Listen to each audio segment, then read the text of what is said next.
দীর্ঘদিন ধরেই ব্যাটারি চালিত অটো চালকরা তাদের অটো রিক্সা নিয়ে সমস্যায় ভুগছে। গাড়ির যন্ত্রাংশ প্রায়শই খারাপ হয়ে যাচ্ছে দিনের পর দিন। তার ফলে দিশাহারা হয়ে পড়ছেন বেকার যুবকরা।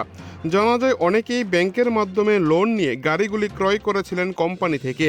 ব্যবসার উদ্দেশ্যে গাড়িগুলি ক্রয় করার পর এখন বর্তমানে গাড়িগুলির অবস্থা খুবই করুণ দশা হয়ে পড়েছে। তার কারণ প্রায়শই দেখা দিচ্ছে যন্ত্রাংশের সমস্যা।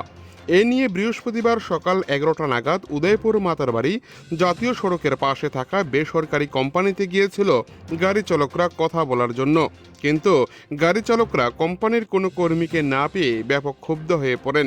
পরবর্তী সময় উদয়পুর মহকুমা শাসকের সাথে দেখা করেন অটো চালকরা, কিন্তু মহকুমা শাসকের কাছ থেকেও কোনো দিশা না পেয়ে দিশাহীন হয়ে পড়ে ব্যাটারি চালিত অটো চালকরা।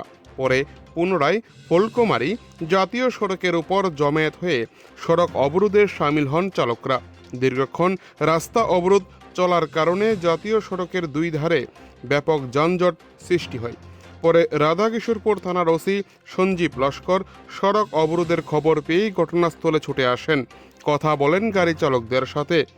দীর্ঘ আলোচনা শেষে একটি সমাধান সূত্র বের হওয়ার পর সড়ক অবরোধ তুলে নেয় ব্যাটারি চালিত অটো চালকরা।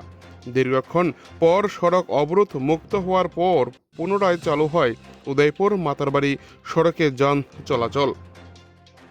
মাতারবাড়ি থেকে নিজস্ব প্রতিনিধির রিপোর্ট, টিভি 100 বাংলা। কথা হয়েছে, রোড ওপেন হয়েছে, এবং ওদের যে দাবি দাওয়াগুলো আমি বলেছি যে কম্পিটেন্ট অথরিটি আছে তাদের সাথে ব্যাপারটা নেওয়ার জন্য। সমস্যাটা কি ছিল দাদা? সমস্যাটা তাদের অটোর ওই যে ব্যাটারি যে অটো আছে, ব্যাটারির ওয়ারেন্টি নিয়ে প্লাস আরও অন্যান্য তাদের সমস্যা আছে, যেটা কোম্পানির সাথে সমস্যা।